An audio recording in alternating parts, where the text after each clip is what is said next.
Assalamualaikum warahmatullahi wabarakatuh. Perkenalkan, nama saya Tiwa Nur Musa dari Prodi Manajemen Sore.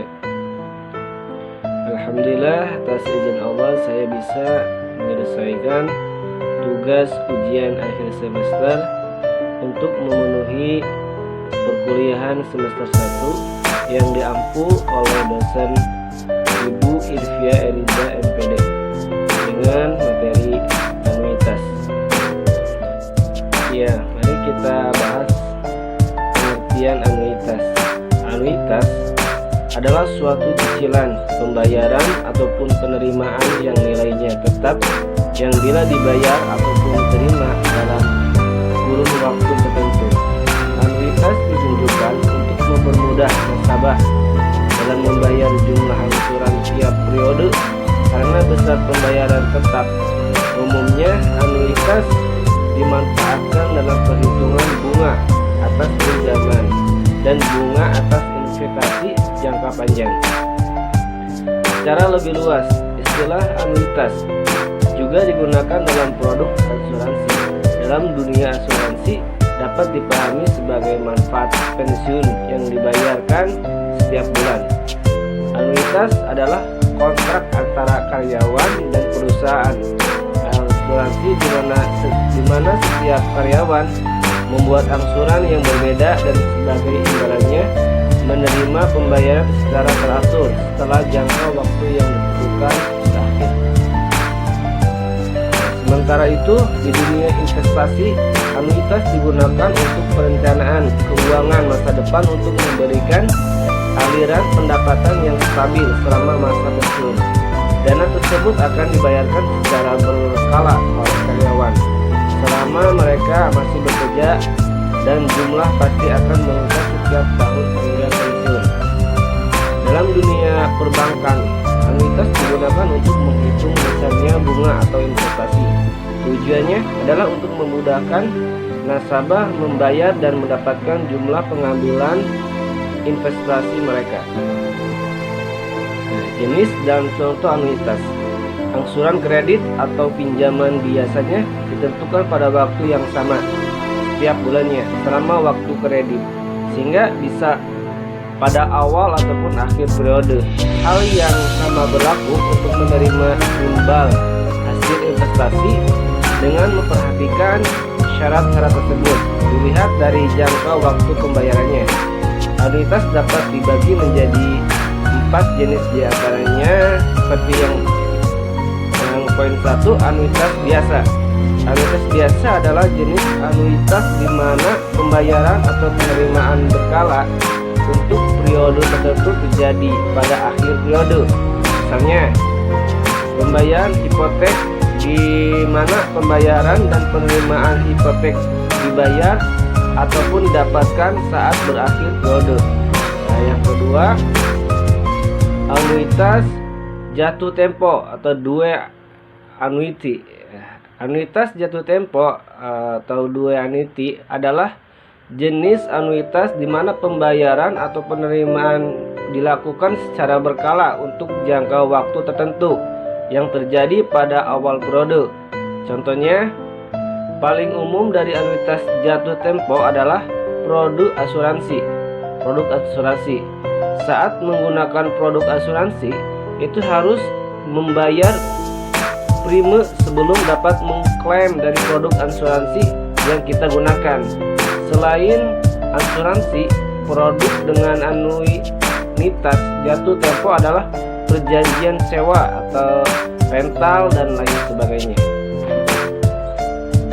Nah, yang poin ketiga, anuitas ditangguhkan atau deferred annuity. Anuitas ditangguhkan. Deferred annuity adalah jenis anuitas atau penerimaan berkala untuk jangka waktu tertentu yang terjadi atau dilakukan setelah lewat jangka waktu tertentu. Akibatnya, pembayaran atau penerimaan bisa ditunda. Yang poin keempat, anuitas langsung atau immediate annuity. Anuitas langsung immediate annuity adalah anuitas di mana penerimaan atau pembayaran dilakukan secara berkala selama periode waktu tertentu atau dilakukan secara langsung tanpa penundaan dalam suatu produk waktu tertentu.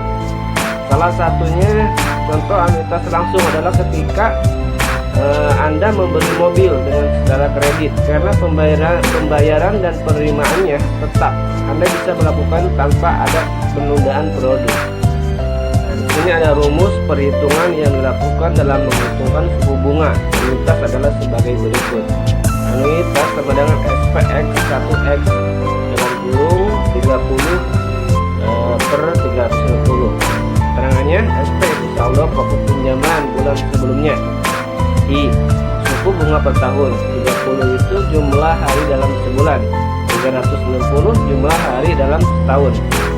Namun rumus perhitungan anuitas ini dikembangkan lagi untuk mendapatkan nilai yang sesuai berdasarkan rumus anuitas menjadi P, X, IX dalam kurung 1 ditambah I, XT, atau per dalam kurung 1 ditambah I, T sama dengan 1 kurung.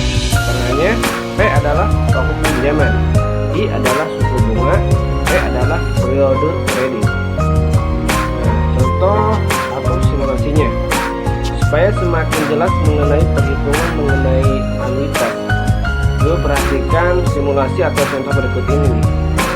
Kamu adalah seorang pebisnis UMKM yang memiliki utang modal usaha sebesar 12 juta. Utang ini memiliki periode pembayaran selama 12 bulan atau 1 tahun dengan bunga 10%. Kita hitung jumlah bunga yang harus dibayarkan dan jumlah cicilan per bulannya. Berdasarkan rumus bunga anuitas, maka cicilan bulanan dihitung dengan cara berikut. 12 juta dikali 0,83% dikali dalam kurung 1,105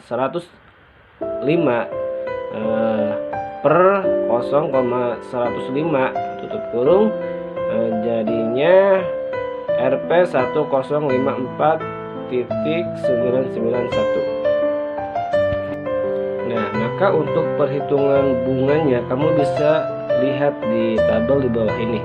Pastikan juga kamu sudah menghitung besaran bunga anuitas seperti di rumus di atas. Yang bulan ke-1 terus sisanya utangnya ada 12 juta, pembayaran pokoknya 954991, pembayaran bunganya 100, jumlah angsurannya 1054.991, sisa pokoknya 11045009.